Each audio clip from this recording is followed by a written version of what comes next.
Pay attention to this. Pay attention. Just listen. Not from me, from the horse's mouth. Hey everyone. I want to talk about something important today because it's time to get back to our roots around free expression on Facebook and Instagram. I started building social media to give people a voice. I gave a speech at Georgetown 5 years ago about the importance of protecting free expression, and I still believe this today. But a lot has happened over the last several years. There's been widespread debate about potential harms from online content. Governments and legacy media have pushed to censor more and more. A lot of this is clearly political, but there's also a lot of legitimately bad stuff out there. Drugs, terrorism, child exploitation. These are things that we take very seriously, and I want to make sure that we handle responsibly.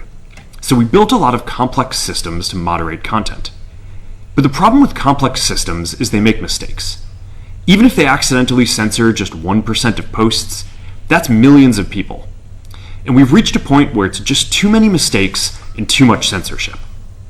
The recent elections also feel like a cultural tipping point towards once again prioritizing speech. So we're going to get back to our roots and focus on reducing mistakes, simplifying our policies, and restoring free expression on our platforms. More specifically, here's what we're going to do. First, we're going to get rid of fact checkers and replace them with community notes similar to X, starting in the US. After Trump first got elected in 2016, the legacy media wrote non-stop about how misinformation was a threat to democracy. We tried in good faith to address those concerns without becoming the arbiters of truth. But the fact checkers have just been too politically biased and have destroyed more trust than they've created, especially in the US. So over the next couple of months, we're going to phase in a more comprehensive community notes system. Second, we're going to simplify our content policies and get rid of a bunch of restrictions on topics like immigration and gender that are just out of touch with mainstream discourse. What started as a movement to be more inclusive has increasingly been used to shut down opinions and shut out people with different ideas, and it's gone too far. So I want to make sure that people can share their beliefs and experiences on our platforms. Third, we're changing how we enforce our policies to reduce the mistakes that account for the vast majority of censorship on our platforms. We used to have filters that scanned for any policy violation. Now, we're going to focus those filters on tackling illegal and high-severity violations. And for lower severity violations, we're going to rely on someone reporting an issue before we take action. The problem is that the filters make mistakes, and they take down a lot of content that they shouldn't. So by dialing them back, we're going to dramatically reduce the amount of censorship on our platforms. We're also going to tune our content filters to require much higher confidence before taking down content. The reality is that this is a trade-off. It means we're going to catch less bad stuff, but we'll also reduce the number of innocent people's posts and accounts that we accidentally take down. Fourth, we're bringing back civic content. For a while, the community asked to see less politics because it was making people stressed, so we stopped recommending these posts. But it feels like we're in a new era now, and we're starting to get feedback that people want to see this content again.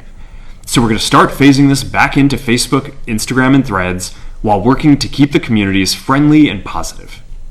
Fifth, we're going to move our trust and safety and content moderation teams out of California, and our US-based content review is going to be based in Texas. As we work to promote free expression, I think that it will help us build trust to do this work in places where there is less concern about the bias of our teams. Finally, we're going to work with President Trump to push back on governments around the world that are going after American companies and pushing to censor more. The US has the strongest constitutional protections for free expression in the world. Europe has an ever-increasing number of laws institutionalizing censorship and making it difficult to build anything innovative there. Latin American countries have secret courts that can order companies to quietly take things down. China has censored our apps from even working in the country. The only way that we can push back on this global trend is with the support of the US government. And that's why it's been so difficult over the past 4 years when even the US government has pushed for censorship. By going after us and other American companies, it has emboldened other governments to go even further. But now we have the opportunity to restore free expression, and I am excited to take it. It'll take time to get this right, and these are complex systems. They're never going to be perfect. There's also a lot of illegal stuff that we still need to work very hard to remove.